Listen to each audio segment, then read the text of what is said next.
आइए अब हम स्टार्ट करते हैं कुछ और सवालों के साथ। तो सवाल है हमारे पास क्वेश्चन नंबर 46। अब क्वेश्चन नंबर 46 थोड़ा सा ये मतलब हमने मॉलिक्यूल को चेंज कर दिया है, एक नया तरह का मॉलिक्यूल आपको दिख रहा होगा।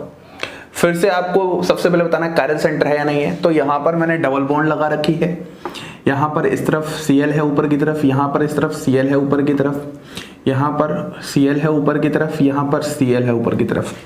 आ रही बात समझ में? अब आप बात को जरा ध्यान से समझिएगा।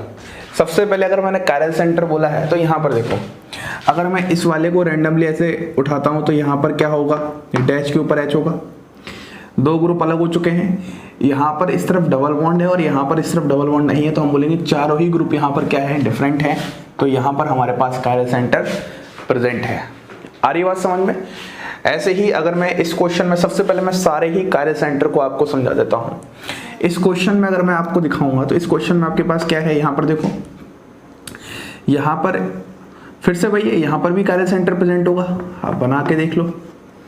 यहाँ पर डबल बॉन्ड, यहाँ पर कुछ नहीं, तो यहाँ पर भी आपके पास कायरल सेंटर प्रेजेंट है। इस वाले केस में तो यहाँ पर भी आपको कायरल सेंटर साफ साफ नजर आ रहा होगा। यहाँ की जगह अगर आप यहाँ पर देखोगे तो यहाँ पर क्या है, वेज पर H है, यहाँ पर ग्रुप अलग है, यहाँ पर डबल बॉन्ड है, तो यहाँ पर भी अलग है, तो यहाँ पर ये भी आपके पास कायरल सेंटर है। अब ये एक तरह का खास मॉलिक्यूल है जहाँ पर आपके पास दो लगातार डबल बॉन्ड आ रही हैं, और अगर आपको थोड़ा सा याद हो तो हमने RS नेमिंग कर रखा है ऐसे वाले कंपाउंड्स में। अब समय आ चुका है ऐसे वाले कंपाउंड्स को ऑप्टिकल एक्टिविटी बताने का कि आखिरकार ये ऑप्टिकली एक्टिव होंगे या ऑप्टिकली इनएक्टिव होंगे। देखो, मैं यहाँ पर रीजन की बात नहीं करूंगा कि आखिरकार इसकी ऑप्टिकल एक्टिविटी मतलब एक्टिव या एक्टिव होने का रीजन क्या रहेगा, मतलब मेन किस वजह से ड्राइविंग फोर्स आ रही है, तो ये नहीं, ये तो हम आगे चल के बात करेंगे हिस्टोकेमिस्ट्री के पार्ट 2 में, एडवांस पार्ट में बात करेंगे। सबसे पहले कायरल सेंटर को देखो, क्या इसमें आपको कोई भी एक sp3 हाइब्रिडाइज्ड कार्बन दिख रहा है जिस पर चारों ग्रुप अलग हो? पहली बात, इन कार्बन की तो हम बात ही नहीं कर सकते क्योंकि इसमें सब क्या है, sp2 हाइब्रिडाइज्ड हैं। अगर मैं यहाँ बात करता हूँ तो ये sp3 तो है, लेकिन इस पर तीन ही H सेम ग्रुप्स हो चुके हैं, यहाँ पर भी सेम ग्रुप हो चुके हैं, तो हम बोलेंगे यहाँ पर आपके पास कायरल सेंटर नहीं है। बात समझ में आ रही है? सबसे पहले हमें कायरल सेंटर के बारे में बातें ये समझ में आ चुकी हैं। अब हम बात करते हैं POS, प्लेन ऑफ सिमेट्री। तो पहले सवाल में हम देखते हैं क्या इसमें प्लेन ऑफ सिमेट्री हमारे पास प्रेजेंट है। देखो जरा ध्यान से, अगर आप ध्यान से देखोगे तो यहाँ पर आपके पास प्लेन ऑफ सिमेट्री प्रेजेंट है। अगर आप इस तरीके से लाइन खींचोगे, यहाँ से बीचों बीच से इसको काटोगे, तो देखो ये इसके साथ रिफ्लेक्ट करेगा, इसके साथ रिफ्लेक्ट करेगा, इलेक्ट्रॉन डेंसिटी भी यहाँ पर रिफ्लेक्ट करेगी, तो हम बोलेंगे यहाँ पर आपके पास प्लेन ऑफ सिमेट्री क्या है, प्रेजेंट है। अब अगर मैं इसमें सेंटर ऑफ सिमेट्री की बात करता हूँ, यहाँ जा रहा हूँ इस तरफ तो ऊपर की तरफ Cl है, यहाँ जब नीचे की तरफ मैं जाऊँ इसके जस्ट अपोजिट डायरेक्शन में मैं जाना होता है तो कुछ नहीं है, इसका मतलब यहाँ पर सेंटर ऑफ सिमेट्री प्रेजेंट नहीं है। एक भी सिमेट्री एलिमेंट यदि प्रेजेंट हो जाए, इसका मतलब जो मिरर इमेज होती है वो कैसी होती है, आपके पास सुपर इम्पोजिबल। और अगर ये सुपर इम्पोजिबल मिरर इमेज है, इसका मतलब ये मॉलिक्यूल कैसा होगा, अकायरल होगा, और इसकी जो ऑप्टिकल एक्टिविटी है वो क्या होगा, ऑप्टिकली इनएक्टिव होगा। बोलिए, इतनी बात समझ में आ रही है? Optically inactive. ऐसे ही अगर मैं इस मॉलिक्यूल की बात करता हूं, फिर से फील करो, क्या इसमें प्लेन ऑफ सिमेट्री है?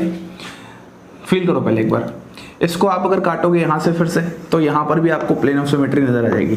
कैसे?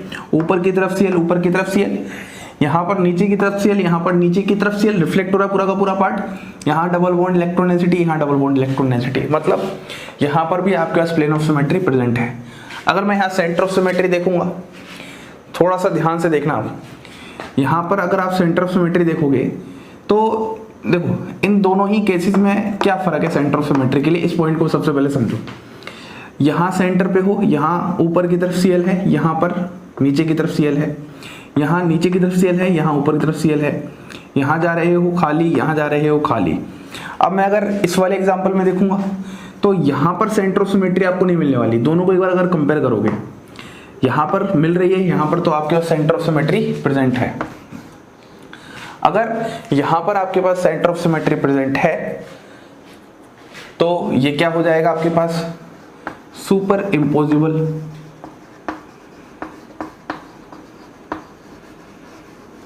और ये मॉलिक्यूल क्या हो जाएगा आपके पास, एक कायरल, और यहां पर क्या हो जाएगा, ऑप्टिकली इनएक्टिव। अब हम बात करते हैं इस सवाल की। इस सवाल में सबसे पहले प्लेन ऑफ सिमेट्री चेक करते हैं। अगर आप प्लेन ऑफ सिमेट्री इसमें निकालोगे तो यहां से आप लाइन खींचो, नहीं आएगी क्योंकि ये ऊपर है और ये नीचे है, ये नीचे और ये ऊपर, प्लेन ऑफ सिमेट्री नहीं आ रही। अगर आप यहां करोगे इस तरफ तो आपको यहाँ पर प्लेन ऑफ सिमेट्री नहीं मिलने वाली। सबसे पहली बात, यहाँ पर प्लेन ऑफ सिमेट्री प्रेजेंट नहीं है। इस वाले में सेंटर ऑफ सिमेट्री मिलेगी क्या, यहाँ जा रहे हो तो ऊपर की तरफ Cl, तो यहाँ नीचे की तरफ Cl मिलना चाहिए, तो यहाँ पर आपके पास सेंटर ऑफ सिमेट्री भी नहीं है। अगर एक भी सिमेट्री एलिमेंट ना हो तो ये कैसा होगा, नॉन सुपर इम्पोजिबल होगा। और यदि ये नॉन सुपर इम्पोजिबल है, इसका मतलब मॉलिक्यूल कैसा हो जाएगा, कायरल हो जाएगा, और ये कैसा हो जाएगा, ऑप्टिकली एक्टिव। बोलिए, बात समझ में आ रही है। इस सवाल को देखते हैं। इस सवाल में आपके पास क्या है, ध्यान समझो, यहां लगातार दो डबल बॉन्ड है। मैंने आपको ज्योमेट्रिकल आइसोमर्स के टाइम पर बहुत अच्छे से समझाया था कि जब भी लगातार दो डबल बॉन्ड हो वो आपस में परपेंडिकुलर प्लेन में मौजूद होती हैं।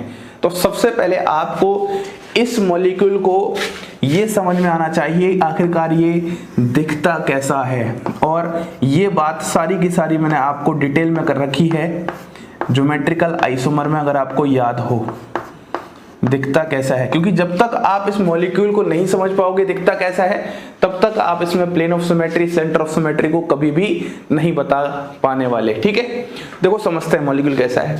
अगर आपके पास एक तो ये वाला प्लेन है डबल बॉन्ड का, तो दूसरा प्लेन इस तरीके से परपेंडिकुलर होगा। मतलब यदि एक कार्बन पर ग्रुप इस तरीके से है तो दूसरे कार्बन पर ग्रुप ऊपर और नीचे की तरफ होंगे। तो मैं ऐसे समझा रहा हूं, ये अगर इस तरीके से दिखाई देगा तो वहां पर आपको कैसे दिखाएगा, ऊपर और नीचे की तरफ दिखाई देगा, क्योंकि परपेंडिकुलर प्लेन में है। ये बात आपको ज्योमेट्रिकल आइसोमर्स में समझनी थी बहुत अच्छे से, एक बार उसको रिवाइज भी कर सकते हो आप। कैसे समझाया था मैंने, यहाँ पर ये अगर आपके पास डिफरेंट प्लेन में है तो ये भी डिफरेंट प्लेन में होगा। अगर मैं इसको CH3 और H को अगर ऐसे दिखा रहा हूँ, ऐसे इस तरीके से, तो वहां पर मैं कुछ इस तरीके से दिखाऊंगा। ठीक है, अब मैं इसमें सबसे पहले प्लेन ऑफ सिमेट्री देखता हूँ, क्या मुझे यहाँ पर प्लेन ऑफ सिमेट्री मिलेगा। अगर मैं आपको मॉलिक्यूल बनाकर ही दिखा दूं ज़्यादा बढ़िया रहेगा, नहीं तो फिर हमेशा ज़िंदगी में कंफ्यूजन ही रहेगी।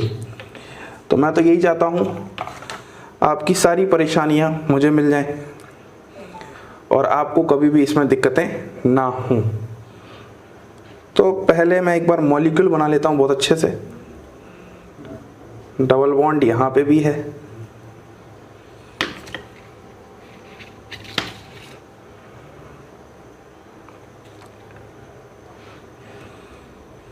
ऐसे ही एक डबल बॉन्ड और लगाना है हमें।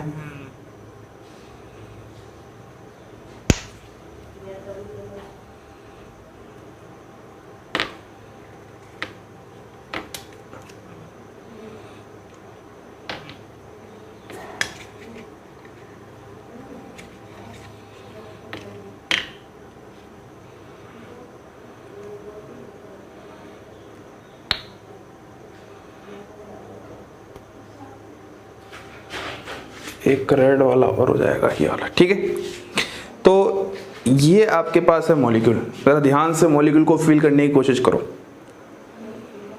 कुछ ऐसा ही है जो मैं आपको समझा रहा था, समझ में आ रहा है क्या। ये वाले कार्बन पर अगर दो ग्रुप इस तरीके से हैं तो इस वाले कार्बन पर ऊपर और नीचे की तरफ ग्रुप होगा। अब मैं बोल रहा हूं यहां पर प्लेन ऑफ सिमेट्री करते हैं। अगर मैं इस तरीके से काटूंगा तो ये इसके साथ रिफ्लेक्ट हो जाएगा, ये इसके साथ रिफ्लेक्ट हो जाएगा, लेकिन ये इसके साथ रिफ्लेक्ट नहीं होगा। अगर मैं इस तरीके से काटता हूं इन दोनों को तो ये और ये इसके साथ रिफ्लेक्ट नहीं होगा। बोलिए, बात समझ में आ रही है। तो आप इसको कैसे भी काट लो, यहां पर आपके पास दो इक्वल पार्ट नहीं आने वाले। कहने का मतलब यहां पर आपके पास प्लेन ऑफ सिमेट्री नहीं मिलने वाला। सेंटर ऑफ सिमेट्री तो बहुत दूर दूर की बात है। मॉलिक्यूल को जरा फिर से फील करो। अगर आप इस सेंटर से यहां जा रहे हो तो ऊपर की तरफ रेड, तो इसके नीचे की तरफ खाली है, यहाँ रेड तो यहाँ की तरफ खाली है। तो इस तरीके से आप फील कर पा रहे हो। आप इसको और अच्छे से मॉडल बना के समझ सकते हो घर पे, है ना। नहीं भी मॉडल है तो कुछ और नया कार्यक्रम करके कर सकते हो, थोड़ा सा सेंटर ऑफ सिमेट्री भी नहीं है। अगर दोनों ही प्लेन ऑफ सिमेट्री नहीं है तो ये कैसा होगा, नॉन सुपर इम्पोजिबल होगा। और यदि ये नॉन सुपर इम्पोजिबल होगा इसका मतलब क्या होगा, कायरल होगा। और यदि ये कायरल होगा तो क्या होगा, ऑप्टिकली एक्टिव होगा।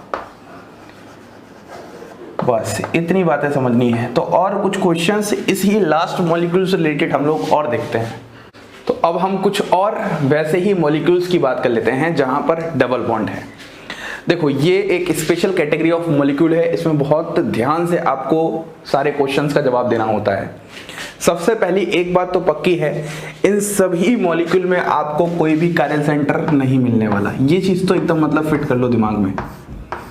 यहाँ पर किसी भी जहां पर लगातार डबल बॉन्ड प्रेजेंट होती हैं उन मॉलिक्यूल्स में कायरल सेंटर नहीं मिलने वाला। अगर आपको नहीं यकीन आ रहा तो आप किसी भी मॉलिक्यूल में कोई भी एटम उठाओ और उस एटम के हाइड्रोजन चेक करो और ये देखो क्या उस पे 4 डिफरेंट ग्रुप हैं। मेन जो बात थी वो क्या थी, sp3 हाइब्रिडाइज सेंटर होना चाहिए जिस पर चारों ही ग्रुप क्या होने चाहिए, डिफरेंट होने चाहिए। और ऐसा किसी भी मॉलिक्यूल में नहीं है। अब आपको यहाँ पर अगला जो पॉइंट समझना है वो समझना है सिमेट्री एलिमेंट के बारे में। और अगर सिमेट्री एलिमेंट समझना है तो उससे पहले आपको मॉलिक्यूल का स्ट्रक्चर समझना पड़ेगा। तो मैंने आपको ये समझाया कि जब भी लगातार 2 डबल बॉन्ड होती हैं तो वो डिफरेंट प्लेन में होती हैं। और मैंने कुछ इस तरीके के मॉलिक्यूल से समझाया आपको समझाया। ये था मॉलिक्यूल आपके पास, यही वाला मॉलिक्यूल ले लेता हूं मैं। तो अगर मैं इस तरीके से मॉलिक्यूल को समझा रहा हूं तो एक जो कार्बन है उसके ऊपर एटम क्या रहा है, ऊपर की तरफ नीचे की तरफ, और एक जो दूसरा कार्बन एटम अदर प्लेन में है उसमें क्या रहा है, एक आपकी तरफ एक आपसे दूर। ये बातों को समझो ध्यान से।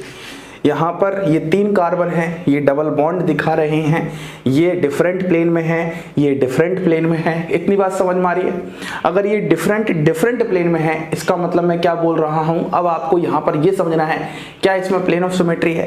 तो एक बात समझो, यदि यहाँ पर देखोगे तो ग्रुप सेम है और यहाँ पर देखोगे तो ग्रुप डिफरेंट है। पॉइंट को समझिएगा। जब आप इसमें प्लेन ऑफ सिमेट्री करोगे तो प्लेन ऑफ सिमेट्री के लिए आप बहुत सारे तरह के ऑप्शंस हो आपके पास। मान लो सबसे पहला ऑप्शन मैं कुछ ऐसे रखता हूं, इस तरीके से करता हूं। जब मैं इस तरीके से करूंगा तो ये वाला तो रिफ्लेक्ट हो जाएगा इसके साथ, ये वाला इसके साथ रिफ्लेक्ट हो जाएगा, लेकिन ये वाला इसके साथ रिफ्लेक्ट नहीं होगा। लेकिन इस बार मैं कुछ कार्बन्स के बीचों बीच से, इन दोनों के बीचों बीच से लेके जाऊं। जब मैं इन दोनों के बीचों बीच से लेके जाऊंगा तो ये दोनों क्या हो जाएंगे, आधे आधे कट जाएंगे, तो ये आपस में रिफ्लेक्ट हो जाएंगे। और ये दोनों भी रिफ्लेक्ट हो रहे हैं क्योंकि यहाँ पर सेम है।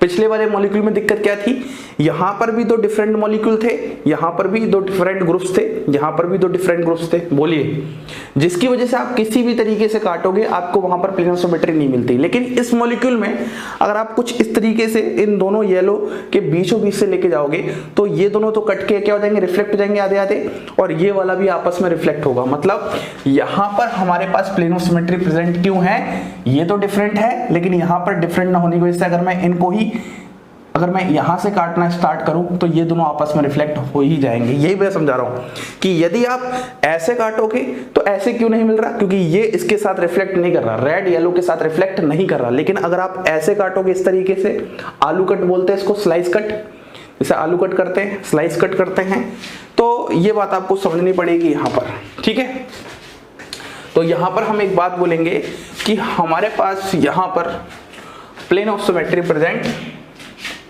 है, इसमें प्लेन ऑफ सिमेट्री प्रेजेंट है। कहां से काटोगे, CH3 और H एटम को लेकर काटो तो थोड़ी सी दिक्कत होगी, लेकिन एक बार अगर आप कोई चीज समझ में आएंगी स्टार्टिंग में फिर ये कोई भी दिक्कत नहीं होगी। मैंने स्ट्रक्चर बहुत अच्छे से ज्योमेट्रिकल आइसोमर के टाइम आपको बहुत अच्छे से समझाया है, तो आपको ये देखना ही आना चाहिए। ठीक है, अगला COS। तो COS का सवाल तो कभी भूलकर भी नहीं हो सकता यार, ऐसे मॉलिक्यूल में कभी COS तो हो ही नहीं सकता। देखो ध्यान से, COS कैसे हो जाएगा यार, इस सेंटर पे जाओगे तो यहां से याद आ रहे हो तो ऊपर येलो आ रहा है, क्या नीचे की तरफ कोई एटम है, क्या यहां से यहां जा रहे हो तो रेड आ रहा है, क्या यहां से यहां जा रहा है रेड, कुछ है ही नहीं, बस सेंटर ऑफ सिमेट्री की तो बात मतलब बकवास थी। तो अगर एक भी आपके पास प्लेन ऑफ सिमेट्री प्रेजेंट है इसका मतलब जो मिरर इमेज होगी वो कैसी होगी, सुपर इम्पोजिबल होगी।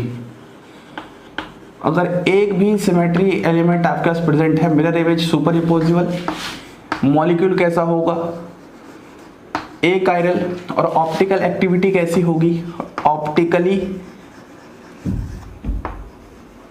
इनएक्टिव। बात समझ में आ रही है? इसका मतलब दिमाग में एक पिक्चर फिट करो। क्या फिट करनी है पिक्चर? कि जब भी आपके पास दो डबल बॉन्ड हो और उन दोनों ही टर्मिनल कार्बन पर डिफरेंट ग्रुप हो तो वो ऑप्टिकली एक्टिव होगा। जैसे इस वाले सवाल को देखते हो, दो डबल बॉन्ड हैं और टर्मिनल पे क्या है, डिफरेंट ग्रुप में। जस्ट पहले वाले की तरह हो जाएगा, 49 नंबर सवाल की तरह, सेम टू सेम 49 नंबर सवाल की तरह। इसमें आपके पास प्लेन ऑफ सिमेट्री नहीं मिलेगी। अब आप देखो ना इसको, मैं यहाँ पर येलो को हटाकर क्या करता हूँ, रेड लगा देता हूँ। अब आप मुझे बताओ यार, क्या यहाँ पर आपको क्या प्लेन ऑफ सिमेट्री समझ में आ रही है क्या? देखो कैसे करो, किस तरीके से काटूं मैं। मान लो इस तरीके से काटता हूं तो ये दोनों रिफ्लेक्ट नहीं होंगे। मान लो मैं इसमें आलू कट करता हूं, स्लाइस कट करता हूं, तो ये दोनों रिफ्लेक्ट कहाँ हो रहे हैं? जब ये सेम थे तब रिफ्लेक्ट होते थे। सर ये बीच से काट दो, बीच वाले कार्बन से, तो ये तो रिफ्लेक्ट ही नहीं करेंगे यार। आप कैसे भी कर लो, आपके पास कोई भी रिफ्लेक्शन नहीं आने वाला। इसका मतलब यहाँ पर आपके पास प्लेन ऑफ सिमेट्री प्रेजेंट नहीं है। सेंटर ऑफ सिमेट्री की तो बात ही नहीं करेंगे। और जब कोई भी सिमेट्री एलिमेंट प्रेजेंट ना हो तो मिरर इमेज कैसी होती है? Non super imposable. और अगर ये नॉन सुपर इम्पोजिबल है, इसका मतलब मॉलिक्यूल कैसा होगा? कायरल। मॉलिक्यूल कैसा होगा? कायरल। अगर मॉलिक्यूल आपके पास कायरल होगा, इसका मतलब ये क्या हो जाएगा आपके पास? Optically active. खत्म बात। इस वाले मॉलिक्यूल में देखो यार, इसमें तो आप कहीं से भी कर लो, बहुत सारे प्लेन ऑफ सिमेट्री मिल सकते हैं। ये भी सेम है, ये भी सेम है, ये भी सेम है, ये भी सेम है। तो यहाँ पर आपको प्लेन ऑफ सिमेट्री आसानी से मिल जाएगी। सेंटर ऑफ सिमेट्री अभी भी नहीं मिलेगी। एक भी अगर सिमेट्री एलिमेंट हो तो मिरर इमेज कैसी होती है? सुपर इम्पोजिबल होती है। अगर ये सुपर इम्पोजिबल है, इसका मतलब मॉलिक्यूल क्या हो जाएगा? अकायरल हो जाएगा। इसका मतलब मॉलिक्यूल क्या हो जाएगा? ऑप्टिकली इनएक्टिव हो जाएगा। बोलिए, बात समझ में आ रही एकदम अच्छे से? इस सवाल की बात करते हैं। इस सवाल में हमारे पास क्या है? देखो यहां पर थोड़ा सवाल चेंज कर दिया, 3 डबल बॉन्ड है। यहां पर क्या है हमारे पास? 3 डबल बॉन्ड है। अब ये मॉलिक्यूल कैसा हो जाएगा? इसमें जो आपके पास टर्मिनल कार्बन है, इसमें जो आपके पास टर्मिनल कार्बन है, ये किस में है? सेम प्लेन में है। सबसे पहली बात, इसके स्ट्रक्चर को ही समझो, इसमें सेम प्लेन में है।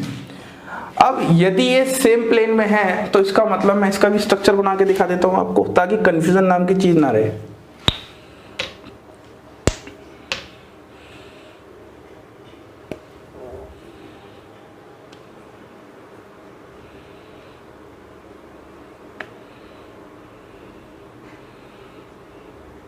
सेम प्लेन में है कि नहीं कैसे समझेंगे? देखो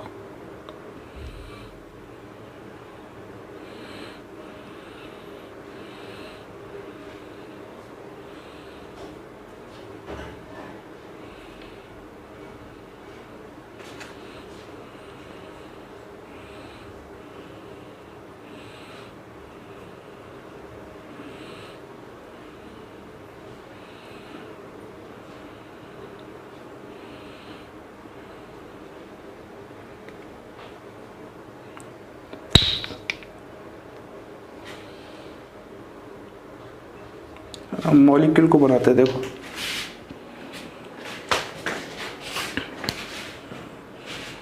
ये है हमारे पास, ठीक है। अब जरा ध्यान से आप मॉलिक्यूल को देखोगे तो यहाँ पर ये जो दोनों ही टर्मिनल कार्बन एटम है वो किसमें है? सेम प्लेन में है। बात समझ में आ रही है? दोनों ही टर्मिनल कार्बन एटम किसमें है?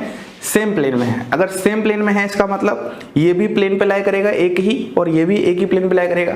तो अगर मैं इसमें प्लेन ऑफ सिमेट्री की बात करता हूं तो आप इसमें इस तरीके से अगर करोगे, आलू कट जिसको स्लाइस कट बोलते हैं, इस तरीके से हो जाएगा। तो एक बात याद रखना, जब भी कोई मॉलिक्यूल प्लेनर होता है तो उसमें हमेशा एक प्लेन ऑफ सिमेट्री तो प्रेजेंट होती ही होती है, जिसको हम आलू कट कहते हैं या स्लाइस कट कहते हैं, क्योंकि दोनों ही एटम्स टर्मिनल वाले किसमें है? सेम प्लेन में है।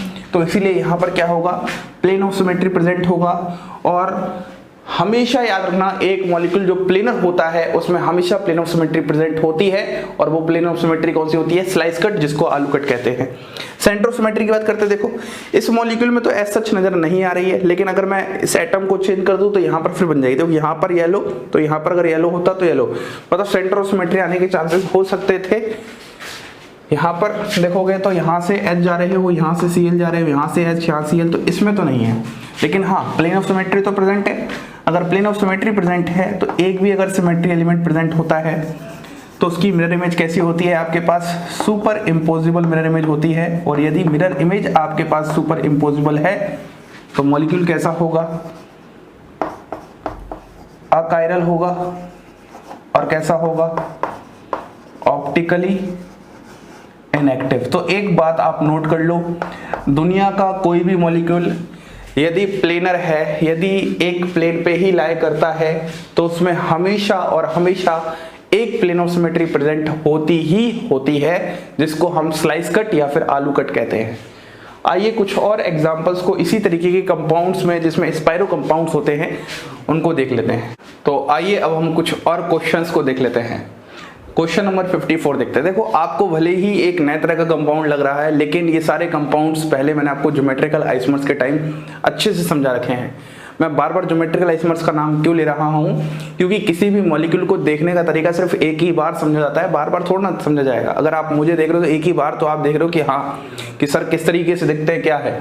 अब बार बार थोड़ा ना हर दिन कि हाँ ऐसे वैसे, तो फिर तो हो जाएगा। इस चीज को समझो। 54 कैसा सवाल है ये? दो स्पाइरो कंपाउंड्स, मतलब स्पाइरो कंपाउंड्स क्या है? दो रिंग्स जुड़ी हुई हैं, तब ये स्पाइरो कंपाउंड बन रहा है। अब अगर मैं दोनों ही रिंग की बात करता हूं तो ये दोनों ही रिंग आपस में क्या है? परपेंडिकुलर है। चाहे वो दो डबल बॉन्ड हो, चाहे वो दो रिंग हो, चाहे एक डबल बॉन्ड एक रिंग हो, हमेशा जब भी दो चीजें होंगी तो एक परपेंडिकुलर प्लेन में ही मौजूद होंगी। अगर एक इस तरीके से मौजूद है तो दूसरी पक्का इस तरीके से परपेंडिकुलरली मौजूद है, ठीक है। तो अगर मैं बात करूंगा तो ये आपके पास डिफरेंट प्लेन में होगा और यहाँ पर ये भी आपके पास डिफरेंट प्लेन में होगा। सबसे पहली बात तो एक पक्की है, यहाँ पर कोई भी कार्य सेंटर नहीं होने वाला, प्लेन ऑफ सिमेट्री यहाँ पर नहीं आने वाली। जो केस आप डबल बॉन्ड के केस में भी समझ रहे थे, जब दो लगातार डबल बॉन्ड होती हैं और टर्मिनल कार्बन डिफरेंटली सब्स्टिट्यूटेड होते हैं, तो वहां पर प्लेन ऑफ सिमेट्री नहीं आती है, तो यहाँ पर भी नहीं आएगी।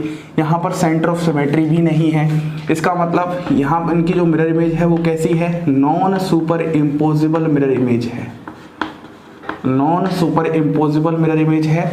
और कायरलिटी कैसी है? कायरल है। और फाइनली मॉलिक्यूल कैसा है? Optically active. Optically active molecule आपके पास प्रेजेंट है। बोलिए, बात समझ में आ रही है? इस मॉलिक्यूल की बात करते हैं। इसमें आपके पास क्या मौजूद है बताओ? यहाँ फिर से भाई देखो, दो रिंग है आपस में, लेकिन इस बार क्या है? यहाँ पर ये दोनों सेम है। अब जहां पर दोनों सेम हो तो वहां पर आपके पास प्लेन ऑफ सिमेट्री आने के चांसेस होंगे। डबल बॉन्ड वाले कंपेयर करो, ये रिंग को आप गायब करके डबल बॉन्ड लगा लो दिमाग में, तो यहाँ पर ये अलग है, तो आप यहीं से काटना शुरू करोगे। जब आप यहाँ से काटना शुरू करोगे तो दोनों क्या हो जाएंगे? डिफरेंट प्लेन में है तो रिफ्लेक्ट हो जाएंगे। इसका मतलब कार्य सेंटर तो यहाँ पर भी नहीं है, लेकिन प्लेन ऑफ सिमेट्री यहाँ पर आ जाएगा। यही आपको समझना है। कैसे समझो? अगर मैं पहले इसकी बात करता हूं तो CH3 यहाँ है, H यहाँ है। फील कर रहे हो? CH3 यहाँ, H यहाँ, और यहाँ पे H यहाँ, H यहाँ। तो पहले CH3 और H से अगर ऐसे काटोगे आलू कट, तो H और H रिफ्लेक्ट हो जाएगा। वही मैं समझा रहा हूं। तो यहाँ पर सेंटर ऑफ सिमेट्री भी नहीं है। अगर एक भी सिमेट्री एलिमेंट आ जाए, इसका मतलब मिरर इमेज कैसा होगा? सुपर इम्पोजिबल होगा। और यदि मिरर इमेज सुपर इम्पोजिबल है, इसका मतलब मॉलिक्यूल कैसा होगा? अकायरल होगा। अगर मॉलिक्यूल अकायरल है तो ये ऑप्टिकली इनएक्टिव रहा होगा। ऑप्टिकली इनएक्टिव रहा होगा, ठीक है। इस वाले मॉलिक्यूल की बात करते हैं। अब इस बार आपके पास तीन रिंग फ्यूज हुई हैं। ये भी स्पाइरो कंपाउंड है, लेकिन जब तीन रिंग फ्यूज होंगी तो जो दोनों प्लेन, ये दोनों टर्मिनल कार्बन है, ये दोनों किस में होंगे? सेम प्लेन में होंगे। ये जो आपको दोनों टर्मिनल कार्बन दिख रहे हैं, ये दोनों टर्मिनल कार्बन किस में होंगे? सेम प्लेन में होंगे। और यदि ये सेम प्लेन में है, इसका मतलब हम आलू कट इस तरीके से कर सकते हैं, स्लाइस कट। सेम प्लेन मतलब प्लेनर मॉलिक्यूल है। और मैंने आपको बोला है हमेशा प्लेनर मॉलिक्यूल में एक पीओएस होती ही है, जिसका कार्य मतलब जिसको स्लाइस कट कहते हैं, और पीओएस प्रेजेंट होगी। अब देखो, इसमें कार्य सेंटर नहीं है, इस वाले केस में भी कार्य सेंटर नहीं है। प्लेन ऑफ सिमेट्री प्रेजेंट होगी, सेंटर ऑफ सिमेट्री नहीं है। यहाँ पर सुपर इम्पोजिबल होगा। यहाँ पर एक भी अगर सिमेट्री एलिमेंट प्रेजेंट हो, सुपर इम्पोजिबल। मॉलिक्यूल कैसा होगा? अकायरल। और फाइनली ये कैसा हो जाएगा, ऑप्टिकली इनएक्टिव हो जाएगा, ऑप्टिकली इनएक्टिव हो जाएगा। ठीक है, इस वाली की बात करते हैं। इस मॉलिक्यूल में क्या है, बस रिंग और डबल बॉन्ड कर दिया है। अरे मॉलिक्यूल वही एज इट इज। अगर आपने एक बार फुर्सत से समझ लिया कि डबल बॉन्ड के केस क्या थे, आपको इस और इस तरह के मॉलिक्यूल में कभी दिक्कत नहीं आएगी। यहाँ पर भी इवन नंबर है दोनों का, दोनों आपस में क्या होंगे, परपेंडिकुलर प्लेन में होंगे। CH3H CH3H दोनों डिफरेंटली सब्स्टिट्यूटेड हैं, कार्य सेंटर तो नहीं है, लेकिन देखो कैसे कार्य सेंटर हो जाएगा। CH3H तो डिफरेंट है, लेकिन थर्ड और फोर्थ तो ग्रुप सेम आ जाएगा ना। यहाँ पर POS की बात करते हैं, यहाँ पर POS भी नहीं होगा, डिफरेंट होंगे। यहाँ पर COS भी नहीं होगा, तो मिरर इमेज कैसी हो जाएगी, नॉन सुपर इम्पोजिबल। और यदि आपके पास mirror image non super impossible हो जाएगी, इसका मतलब मॉलिक्यूल कैसा हो जाएगा आपके पास, कायरल। यदि मॉलिक्यूल कायरल हो जाएगा तो ये कैसा हो जाएगा, ऑप्टिकली एक्टिव।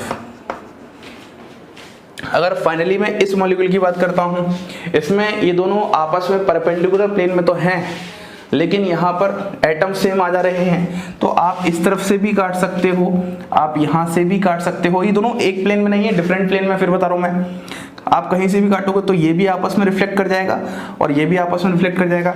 मतलब कार्य सेंटर तो नहीं है इसमें, लेकिन यहाँ पर आपके पास क्या है, बोलो, प्लेन ऑफ सिमेट्री प्रेजेंट है। यहाँ पर आपके पास क्या है, सेंटर ऑफ सिमेट्री प्रेजेंट नहीं है। प्लेन ऑफ सिमेट्री प्रेजेंट है, अगर एक भी सिमेट्री एलिमेंट प्रेजेंट हो तो मिरर इमेज क्या होगी, सुपर इम्पोजिबल।